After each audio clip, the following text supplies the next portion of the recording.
பழைய ரெபெலியனுக்கும், நேதாஜி ரெபெலியனுக்கும் ஒரு பெரிய வித்தியாசம் உண்டு. அது நெறைய அரசியல் வரலாற்று நோக்கர்களே மிஸ் பண்ணிடுறாங்கன்னு நான் ஃபீல் பண்ணுவேன். என்னன்னா, நேதாஜி வந்து ஒரு இப்ப எப்படி சொல்றது? நம்ம அந்த இந்த ரெவல்யூஷனரீஸ், ஆர்ம்டு ரெவல்யூஷனரி மாரி அவரு பண்ணல. அவர் என்ன பண்றாரு, இந்தியாலருந்து தப்பிச்ச உடனே, ஒரு எக்ஸ் இண்டியான்னு ஒரு கவர்மெண்ட்டே ஃபார்ம் பண்றாரு.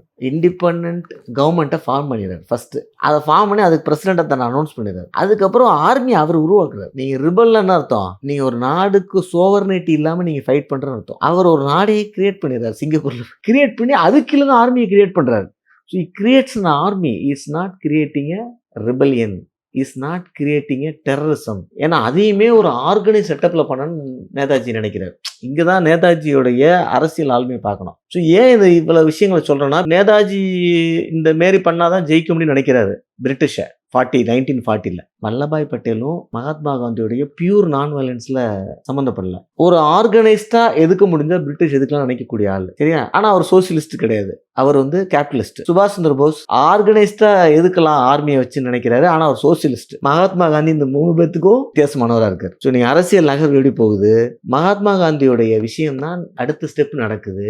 ஏன்னா நான் வயலன்ஸ்ங்கிற ஒரு விஷயம் இருக்குல்ல, அது இந்தியாவுடைய பிளட்ல இருக்குதுன்னு நான் ஃபீல் பண்றேன்.